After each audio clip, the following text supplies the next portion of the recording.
Communication disorder. It refers to the condition or someone who has the condition.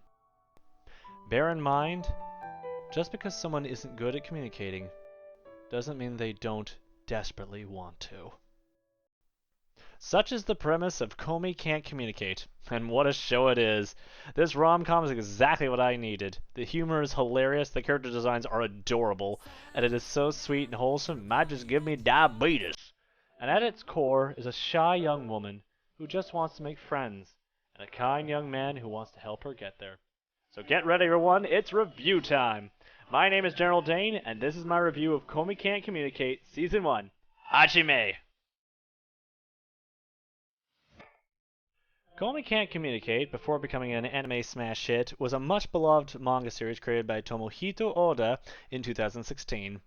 So beloved, in fact, that in a 2020 Anime Japan poll, Komi Can't Communicate got the #1 spot for most requested anime adaptation. So it was indeed a glorious day when it was announced that Komi would finally be adapted, apparently by OLM, which, surprisingly, is the same people who do Pokemon. Go figure, right? Though there were some concerns about how well the anime could handle Komi's unusual mannerisms and specifically her noises. Personally, I hadn't heard of the manga before, but the premise intrigued me, and after the first trailer I was very excited. But what is this show even about? Well, the story follows Hitohito Tadano, a perfectly average teenager, entering his first year at Eton Private High School. On his first day, he meets the stunningly beautiful Shoko Komi, who is immediately the focus of all the school's attention due to her looks and graceful demeanor. Plus, her self-introduction would leave an impression on anyone.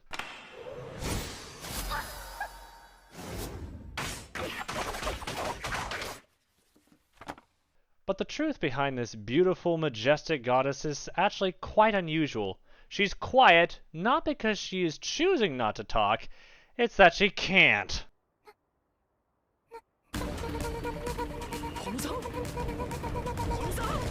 The best she can do most of the time is write what she wants to say in a notebook and show people, and gets very nervous when she doesn't have anything to write on. However, undeterred by this, Tadano decides he's going to help Komi fulfill her dream, to make 100 friends. Though things are going to be difficult, as not only does Komi have so much anxiety over speaking that she is petrified at the thought of saying anything, but Tadano realizes that he is despised for being so close to Komi and has no friends himself. Well, almost.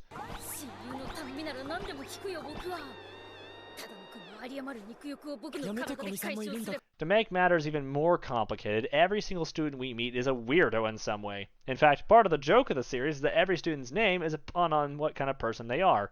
Komi's name, Komi Shoko, is very similar to the phrase Komiyusho, which refers to communication disorder. Tadano Hito refers to the phrase Tadano Hito, which is an average person, as he is perfectly average, like all of his test scores and physical abilities are all average. Osana Najimi means childhood friend, which they are. Yamai Ren is yandere. Agri Himiko is a pun on stage fright. Nakanako Maharu refers to her being a Chunibyo. The list goes on. Each one of them has their own peculiar quirks and things that endear us to them, except Yamai, but we'll get to her. And slowly but surely, Komi's list of friends grow. Yet there's something else growing. I wonder what it could be. For now, let's focus on our main heroine herself. Komi has to be one of the cutest characters in recent history. While her normal design is that of a beautiful young woman, more often than not, her normal expression is that of a bug-eyed, no-mouth being that is, well, I mean, look at her. This is most often done to help with the comedic moments of the show, as it gives her a somewhat derpy look. Now, granted, we know she's not an idiot, but it helps emphasize the sense of uneasiness that someone like her faces in a lot of situations. I have felt this before myself, and watching her desperately flounder while looking around trying to figure out what to do is hilarious in a personal way. Not to mention that this look gives way to the cutest, best form of Komi, cat ears Komi, or as many have taken to calling it, Nekomi. And if you're wondering, no, they are not artistic license.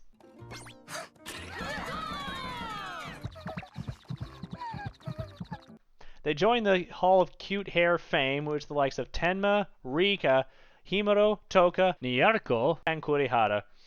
A fun detail that I've noticed is that these ears come out mostly when Komi is determined or excited about something, so seeing the ears appear means that it's go time! And it's not just her looks that have garnered attention. As Komi has very limited speaking ability when the show starts, her noises do a lot of the heavy lifting. No joke, there is an entire channel made for the sole purpose of cataloging Komi's noises. One of the best of these is after Komi gets a new phone and excitedly tries it out, only to find out it auto-dials.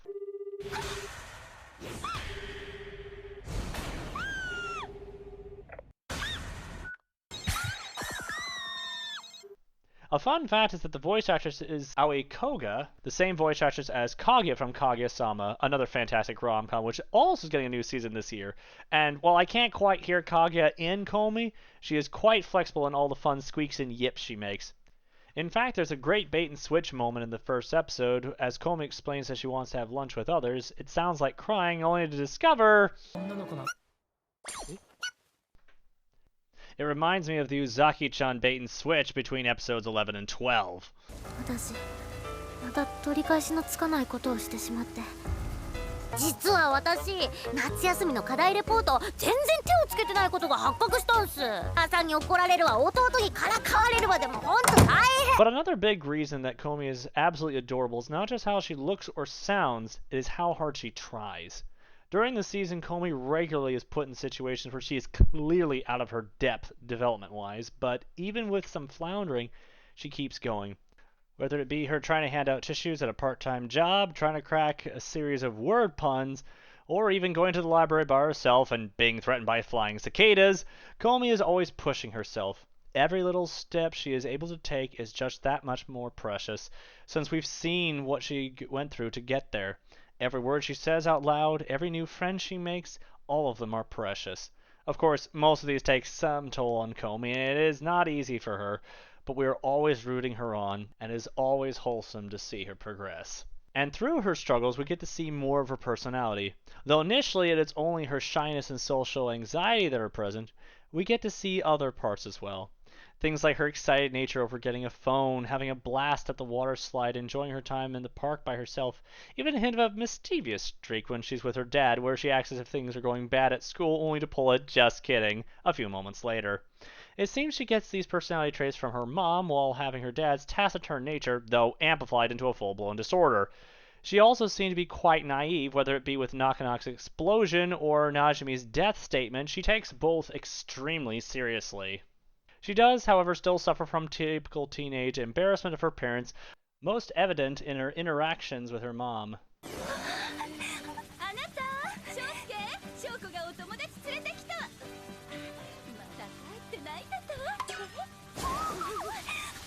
And she also doesn't handle having her secrets unearthed well, but she tries, and that's why we love her.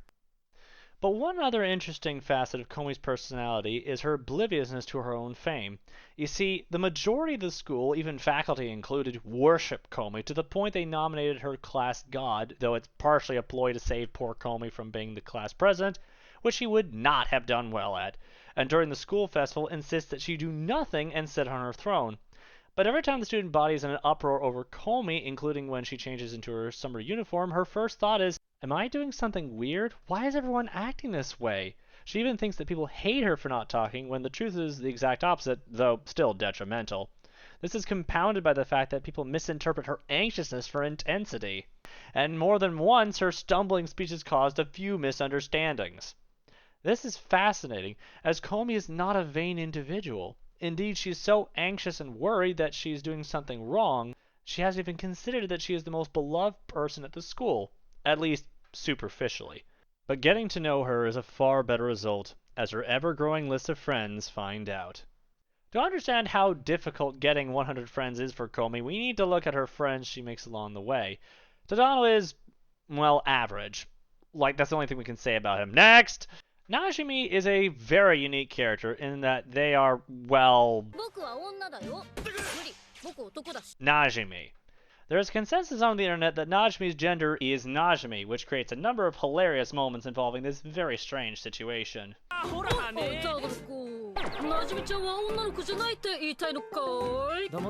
Now, there have been some people on the net that have taken umbrage with Najimi's portrayal of gender-fluid people, but I personally feel that this is a fun way to include someone that is gender-fluid into the story.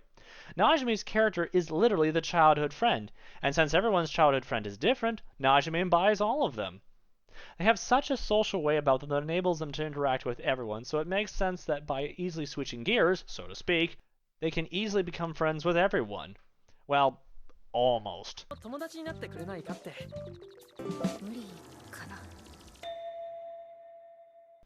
Given that Komi's social anxiety, even when she was a kid, she is the only person that wouldn't be Najume's friend unless some severe emotional and mental scars, which still pop up every now and then, given that Komi's the only person Najume can't figure out. Though once the two of them become friends, Najume is the one who pushes Komi the most to get better at communication, even though it can be traumatizing. Najume is also mischievous and loves pushing their luck, especially with Tadano.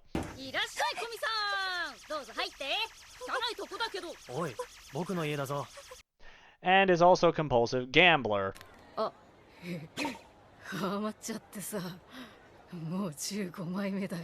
Not to mention all too eager to sell out Komi for money.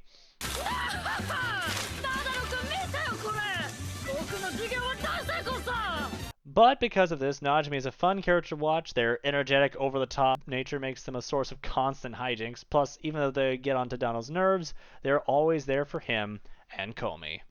Being the bumbling friend that every group needs, Aguri is cute in her own unusual way. Though she does have a strange masochistic streak about her.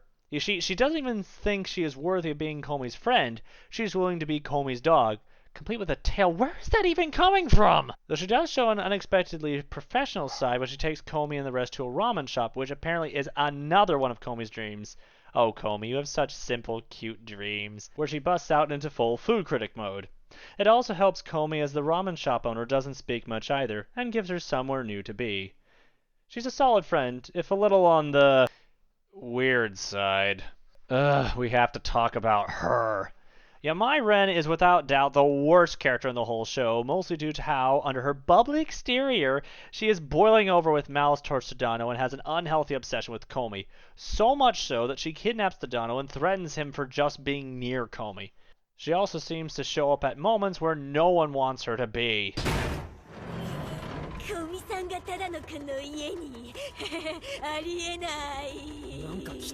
There's at least one thing we can thank her for, which is getting Komi from being in a school swim uniform to, well... And one hilarious scene when Yamai tries to loot on Komi, showing the universal truth that you do not loot on Komi. The less we see of her, the better. Naka is a less seen friend, but one that is vital for Komi's development. As Love, Chunibyo, and Other Delusions is my favorite rom-com anime, Yutenrika best couple. Having a Chunibyo character was fun to see, but what makes Naka so special are the moments when she is alone, and we see the Chunibyo mask fall away to expose a very lonely person, which I can also relate to. As the kid that was picked last at everything, the odd man out constantly, it was a very real moment for me. And then...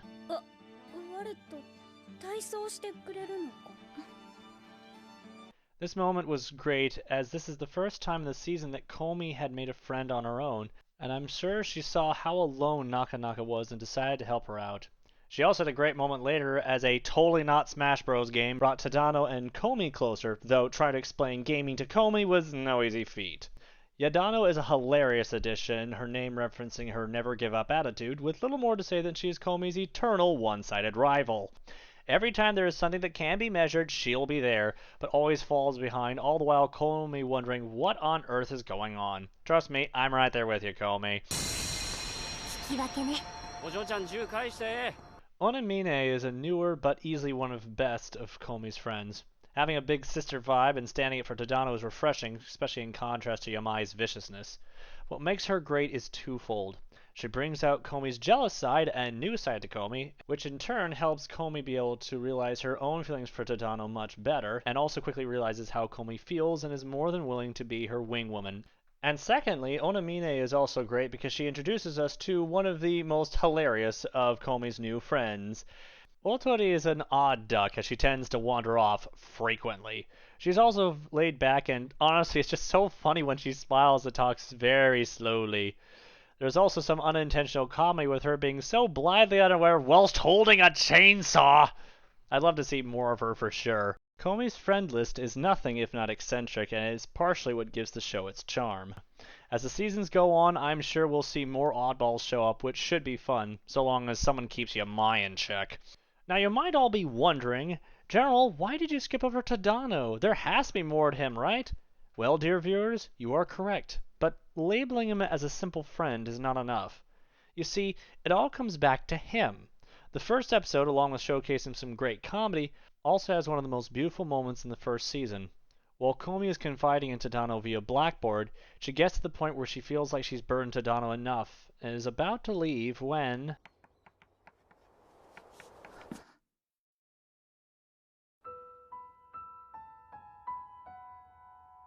What follows is the two of them filling the board with small talk, all set to a beautiful piano piece. If you don't get a little emotion at the scene, you have no soul. Okay, that's a little harsh, but still. And herein lies the secret to Tadano. He didn't put Komi on a pedestal, he saw her for who she really was. Time after time, Tadano seems to know what Komi is thinking, and is able to translate for others.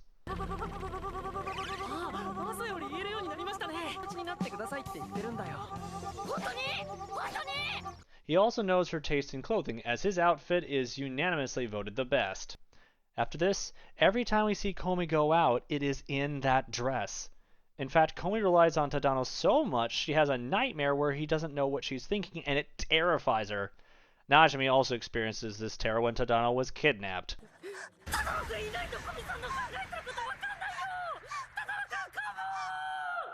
The reverse is also seen, as when Komi is having a night of worrying endlessly about what she did that day, all she needed to do to calm down was remember when Tadano helped her clear up a misunderstanding and was able to quickly fall asleep.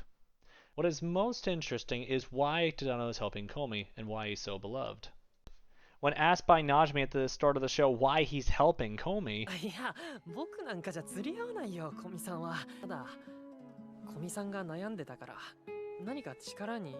however, that is only how the story begins. It starts becoming apparent that there is an attraction growing between them, even if Tadano tries to talk himself out of it. Komi wants to put his number in her phone first. She waits for him when it rains, aided by the mysterious umbrella thief N. She wants him to call her by her first name. She volunteers to help him with his student council work and is disappointed the first day when she can't. She makes beautiful rice balls that Tadano enjoys. She dances with him. She plays the maracas during his karaoke song when no one else cared. Plus, when they swap keychains, well... Not to mention the ever-inspiring moment when Komi cheered him on.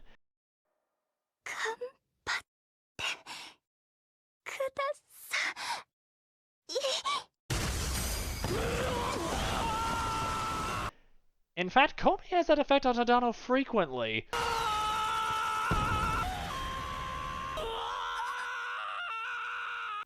Time after time, Komi puts herself out there to show how much she cares for him.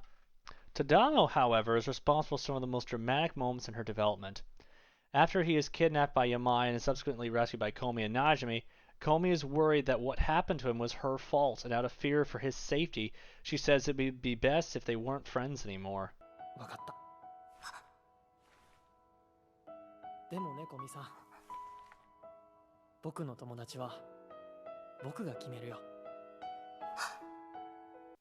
Inspired by Tadano's courage and conviction, Komi takes a massive step forward.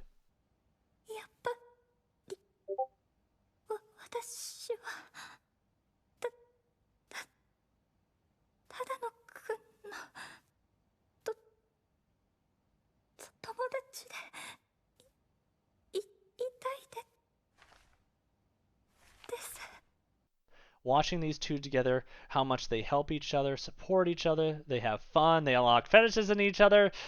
Okay, that is a little on the weird side, but more than anything, you want these two to continue to grow with each other. Many have jokingly referred to Tadano as Chad-dano for how ballsy some of these moments can be, but I instead say a kind young man who, though wanting to be ordinary, found a reason to be extraordinary by simply being himself. Komi seems to bring that out in Tadano, just as Tadano seems to give Komi the courage to be the best she can be.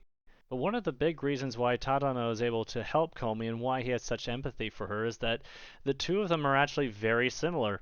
There's a lot of situations where you notice that they both start floundering. It's pretty obvious that Tadano himself is a very shy and oftentimes anxious person.